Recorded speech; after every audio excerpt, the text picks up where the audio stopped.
we are talking about fluids and pressure.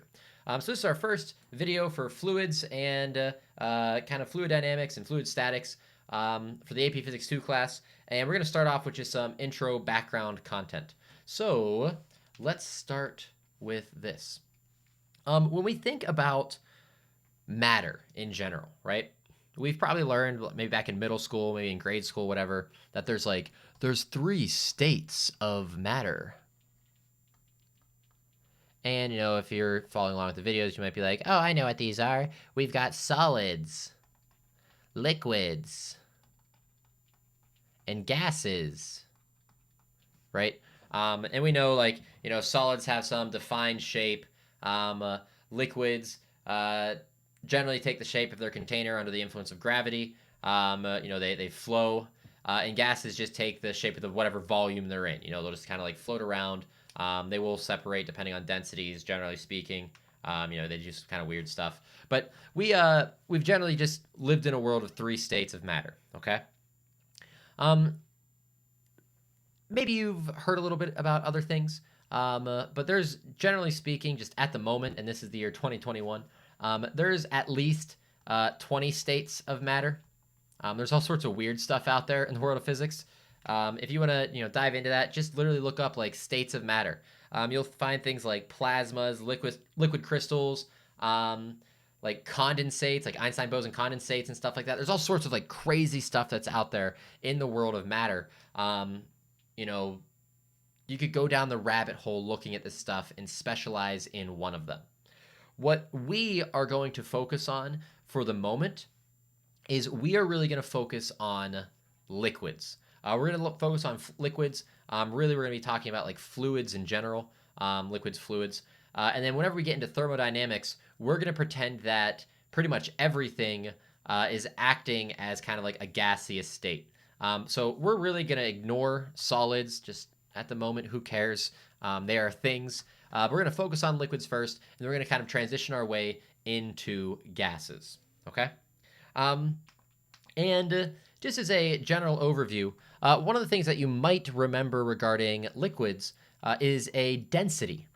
Density, which we abbreviate with the variable rho, so it's like a Greek letter P. Density is, simply put, the amount of mass that is taking up some volume. And whenever it is a mass per unit volume, we call this a volumetric density.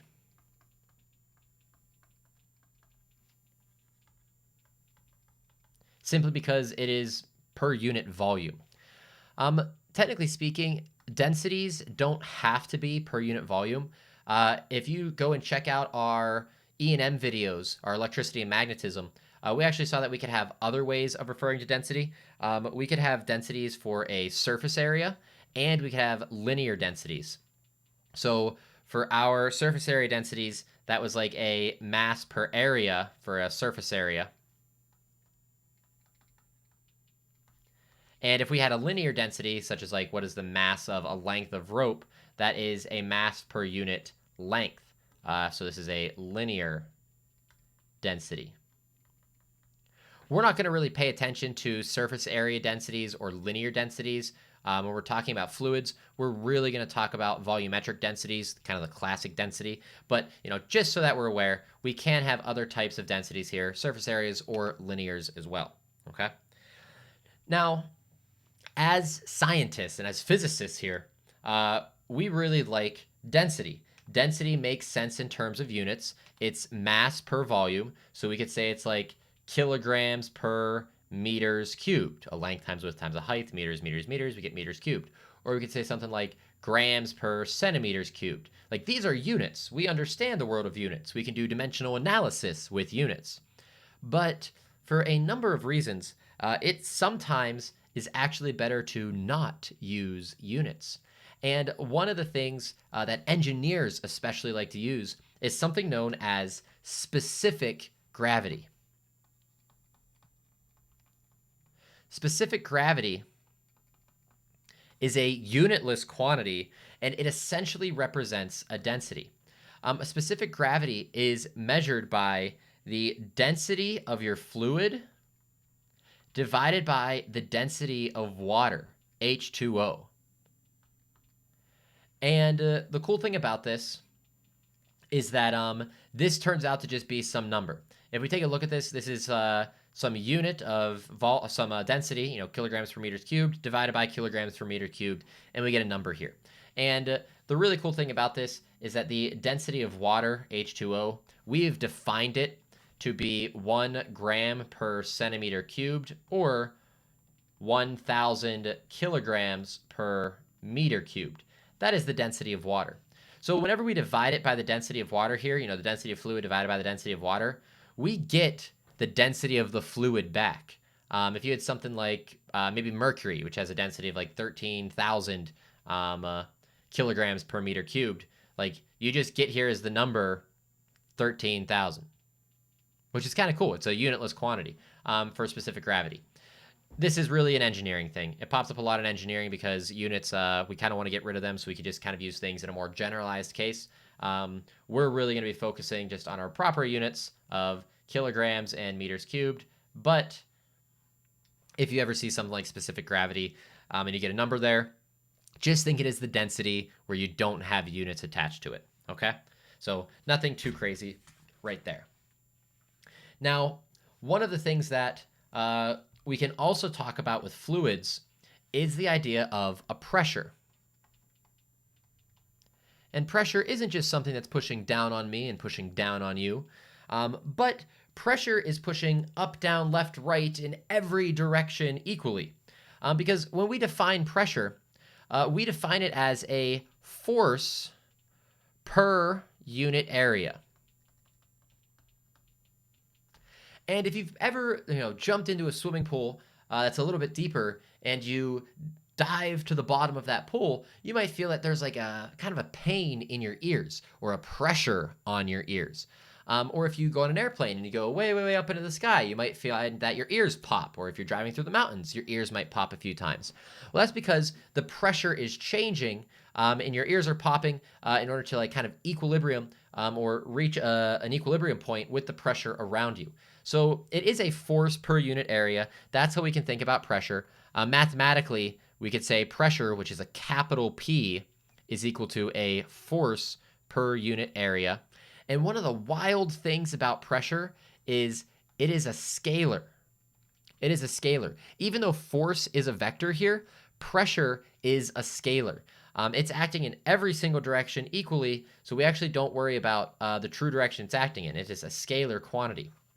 And from this as well, we also see that the units of pressure are going to be force per area, so it's going to be like newtons per meter squared.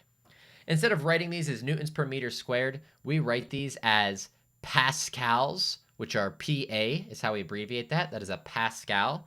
And generally speaking, if you remember back from your chemistry courses, they actually have a unique way of talking about pressure for chemistry. In chemistry, they will actually use the atmosphere as a unit of pressure. They will say that like at sea level, at a standard temperature, you have a standard temperature or a standard pressure, STP, standard temperature pressure, where the pressure is 1 atmosphere at sea level. Well, 1 atmosphere equals 1.01 times 10 to the 5th pascals. So this is a important thing just to recognize. If you're within the atmosphere of the Earth, you have like 1 times 10 to the 5th pascals pushing down on you, and those pascals do have units of newtons per meters squared. Okay, so that is an idea of a pressure right there. Now, if we want to say how can a pressure actually change, then as we like dive into that swimming pool, then let's consider like the following little example here. If we fill up a pool, and let's draw a little picture of this. Here, let's draw a pool over here. Whoop-a-doo. We fill up a pool, and let's put like a perfectly smooth surface of water on it. Okay. If we fill up a pool full of water, so the whole thing is filled with H2O, we could take a cube of that water, right? We could take a cube that rests exactly on the surface, and this is kind of hard for me to draw, so bear with me. But if there's a cube that lies exactly on the surface, just like this.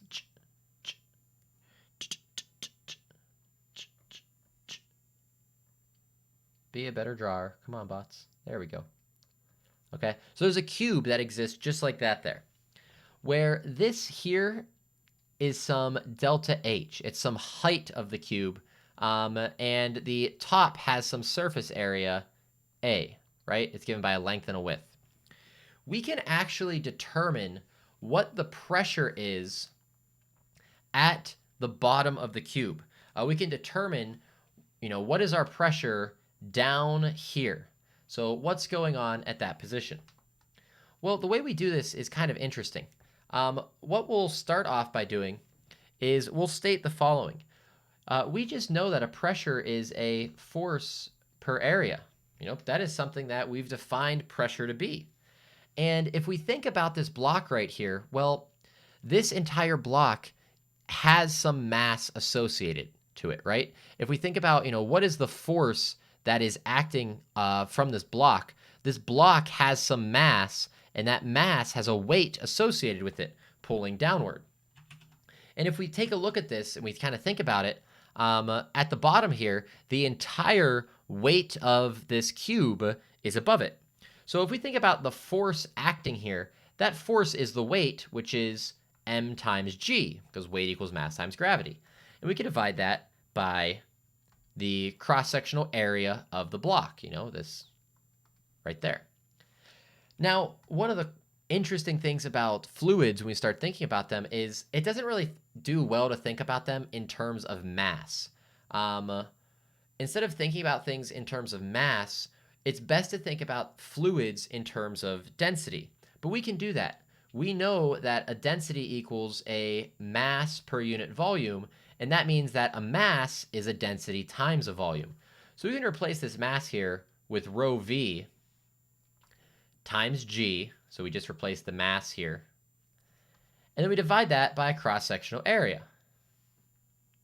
If we continue this kind of expansion of the problem, we might remember that back when we talked about circuits in E&M, that you can actually split a volume up into an area multiplied by some height. And if we take a look at our drawing over here, if you take a look at this area up top that we're kind of shading here in this dark blue, if we take a lot of these thin, wafers of water and we put them together over some height, we're going to generate a cube. So if we replace this V with A times H, what we're going to have shortly is that the density times an area times some change in height times gravity divided by some cross-sectional area, that is equal to our pressure. And noticing that the A's go away, we quickly find that the pressure at the bottom of our box here is equal to rho, the density of the fluid, times g, the gravity on whatever planet you're on, in our case it's Earth, 9.8, multiplied by delta H.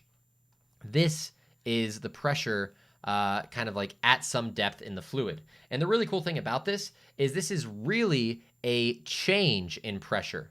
It is the change in pressure from the top of your surface down to the bottom of your surface. So it's actually a change in pressure right there.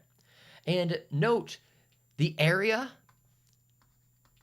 does not matter. It doesn't matter if you are 12 feet under a column of water that will just fit your body, or if you're 12 feet underwater in a swimming pool, or you're 12 feet underwater in the ocean.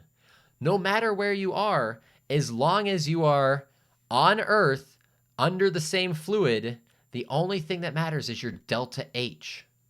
Okay? The depth at which you're at underneath that fluid is really what matters there. And that really makes sense because, a lot of people, when they start thinking about this, they think that, hey, if you go underneath a larger swimming pool, maybe there's more pressure there because there's more water above you, but there's not more water above you. You're just in a bigger pool. So we don't have to worry about that. And, you've dove down into the ocean, and the ocean hasn't collapsed you immediately, because you haven't gone any deeper than you have if you were in a swimming pool. So the delta H is actually what matters here. And that's a very important thing. It's kind of a weird idea in that regard. But this equation, delta P, or the change in pressure, equals rho G delta H. That's going to be one of our first equations that we're going to make heavy use of in this unit. And you should definitely have it written down, be ready to use it, and understand what it's talking about. But for right now, we're going to finish up here. In our next video, we're going to take a look at some more ideas with pressure, how we can see them kind of in an everyday life, and what's actually going on to use pressure to do some useful things. But until then, adios, and take it easy.